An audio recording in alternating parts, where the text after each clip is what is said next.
Bienvenidos mis queridos afectados, efectivamente un nuevo video. El día de hoy vamos a hablar sobre el movimiento del punk en Argentina. Vamos a ver cómo surgió, cómo son sus diferentes bandas y bueno, vamos a ver qué diferencia hay entre México y diferentes países, ¿va? Pues vamos a escuchar un poco de la historia de el movimiento punk de Argentina.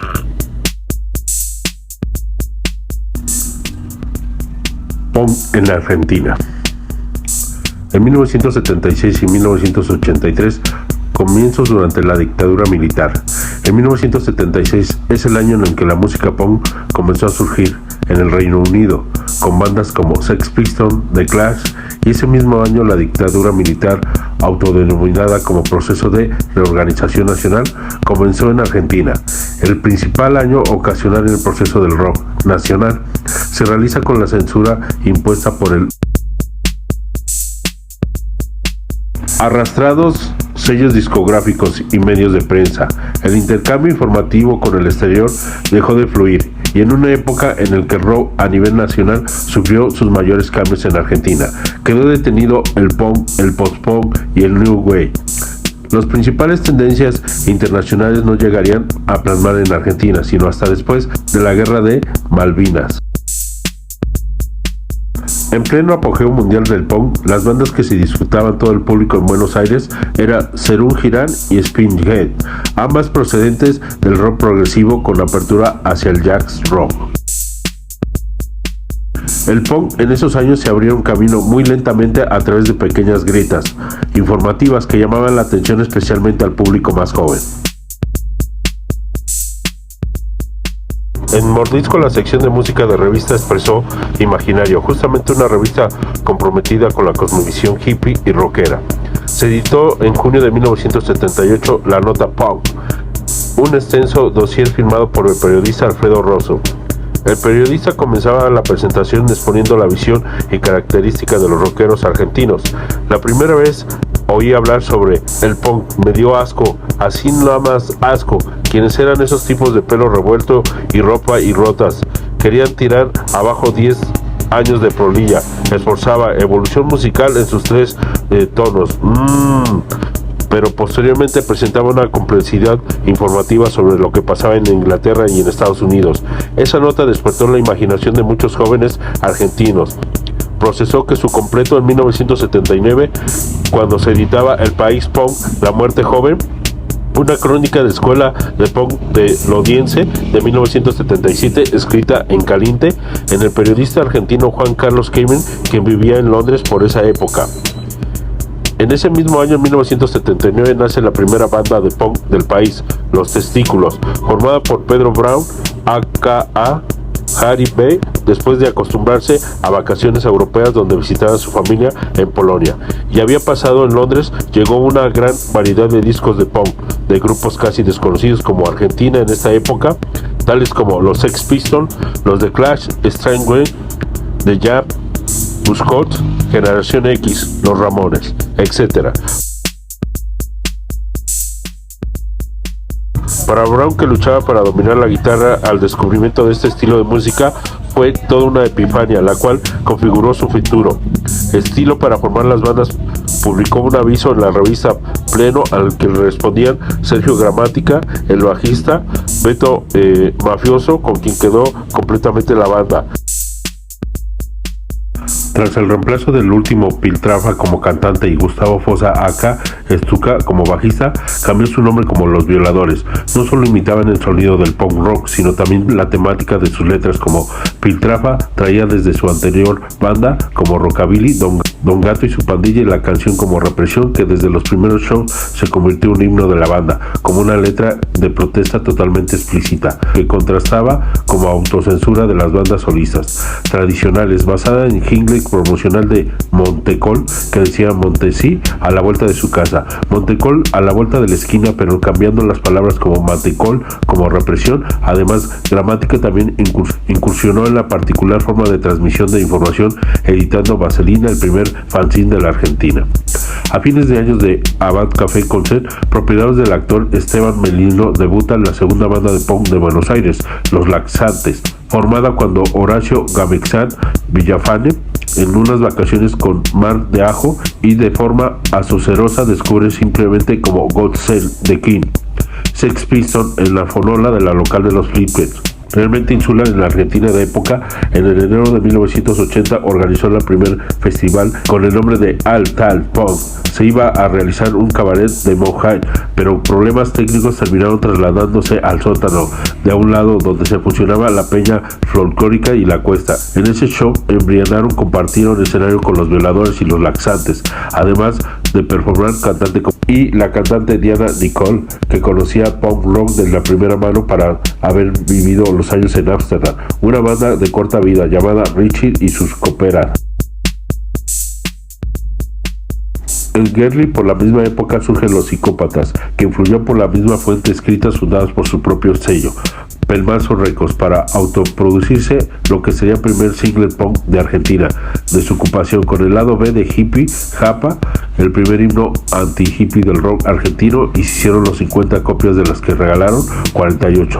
Los Psicópatas posteriormente tuvieron dos cambios de nombre, pasado como El Estado Sitio y finalmente desde 1982 como Alerta Roja, nombre con el que en 1983 grabaron su único cassette, Derrumbando la Casa Rosada, que reunían 21 temas en los 45 años. En 1981 se formó La Plata Los Baraja, banda liderada por Marcelo Montoya, más de un círculo íntimo de los violadores. Nace Trixie y los Maniáticos, con la novia de Stuka, Sandra Elena Chayaka.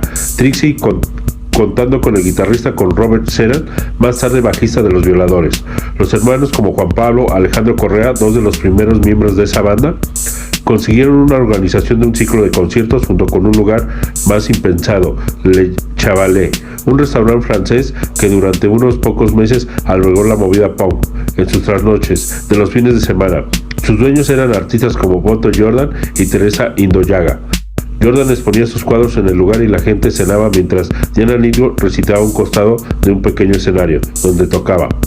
Según las noches, los Violadores, Trixie, los Maniáticos y los Laxantes, por imposición del dueño del local, la banda punk debía compartir escenario con Helmers Band, una banda que había formado Andrés Calamardo, exclusivamente para tocar en ese lugar, cuyo estilo no tenía nada que ver con el punk rock. Entre todas esas bandas se formó una pequeña escena de recitales en lugares minúsculos, en el cual los miembros de cada una de las bandas van a ver a los demás, creando poco a poco una subcultura, que con particular y provocativa imagen empiezan a hacerse como notar en las calles. En julio de 1981, esta pequeña escena cobra notoriedad a través de lo que se llama Primer Festival Punk de Argentina, en el auditorio de la Universidad de Belgrano. Ari B., que estudiaba en la universidad, había conseguido el auditorio para una actuación con los Violadores que serviría además de los debut de Trixie y los Maniáticos. Como soporte, pero a tomar una cuenta que debía pagar un sonido, decidieron incluir una línea de Light Love, una banda que no tenía nada que ver con el punk, la Rosal Band, cuyo líder era Eduardo Rosanrol. Camille era conocido entonces como Plomo, Papo, Espienta, Nevia, los jóvenes punks, engañados por Camille para apagar el sonido con la falsa promesa de ser una banda. Sería el número central en el que tocarían el doble tiempo. Los músicos y el público de la Rock and Roll eran ejemplo de los jóvenes rockeros, del pelo largo a los cuales se enfrentaban los punks. La unión de estos dos públicos terminaron en un disturbio y Camini denunció lo ocurrido en una indagna en carta publicada en el correo de los lectores del número de octubre de ese año, Expreso Imaginario. Durante la actuación, los Violadores había una barrita punk, dirigida por el guitarrista de los Laxantes, Horacio Gámez. Los Laxantes no tocaban en esa noche, sino que estaban como público. ¿Qué pasó? Quemado papelitos, insultaron los rockeros. Pegando patadas los rockeros de Belgrado. El cantante de los Violadores, cuando cantaba Represión, decía represión en la V. Los rockeros de Belgrado estaban tirados con la plaza, sin que hacer que los hippies y los rockeros, etcétera, ustedes sacaron las propias conclusiones. Hubo sillazos, pelea, terminó en un músico y público detenidos en la comisaría del 33. Más tarde se dirigió un escándalo. Fue buena publicidad que significó el desembargo de la prensa escrita de espectáculos que llevaría a los Violadores y el punk a sus etapas. Con posterior de este escándalo, Gámez compone a Los Laxantes, otro de los himnos basado en el incidente del rockero pajero, que solo quería grabar con un demo. Está bien siempre en la esquina y yo te veo pajero. Estás siempre en la esquina y yo te veo rockero. Son baba grasa, rockero pajero. Estás bien en la esquina y de ahí nunca te vas. Rockero pajero, ¿qué te parió?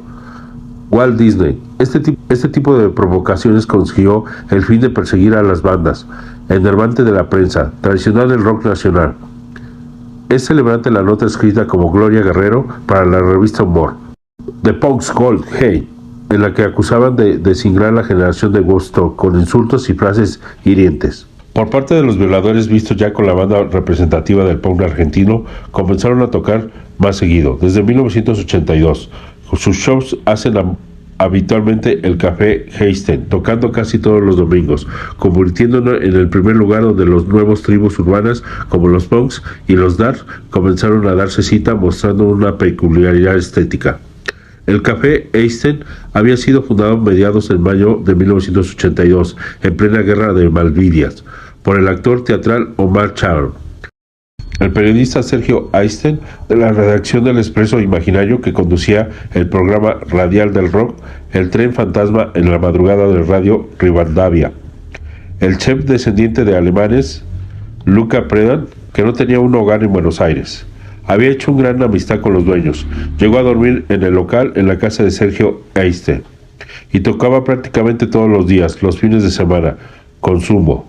Y los días de la semana, proyectos paralelos como Harry, Reggae Band, Sumito, un grupo acústico que completaba por Robert Payne en saxo y Diego Armedo de contrabajo. De este modo, Sumo, banda que por cantar en inglés no había visto beneficiados por la prohibida música extranjera durante la guerra, comenzaron a cimentar el prestigio como Abandonados, un under porteño, mientras que el History Prodan sobre el escenario combinaba la perfección con el ambiente teatral del lugar, por su conocimiento del primer mano del punk londinense. El sonido de algunas canciones resultó en una enorme influencia con el nacimiento ambiente del punk porteño. Aunque Sumo no fue banda exclusivamente del género, pero sí una de las primeras en importar el estilo del país, fusionado con el género con otros estilos como el reggae. Espero que les haya gustado este video, carnales afectados. Y pues la neta, pues estamos platicando. Esta es la primera parte. Todavía hay una gran historia por parte del punk argentino y que también es parte, ¿no?, del movimiento. Y pues vamos a estar platicando. Esta es la primera parte. Esperen la segunda parte. Y pues no se olviden en apoyarnos, regalarnos un like si les late el video. Si no les late, pues un dislike. Y bueno, compartan y comenten lo que ustedes quieran, tanto positivo como negativo. Estamos aceptando cualquier crítica constructiva. No hay problema. Y pues recordarles que este canal se llama El Afectado Punk. Nos vemos, cuídense.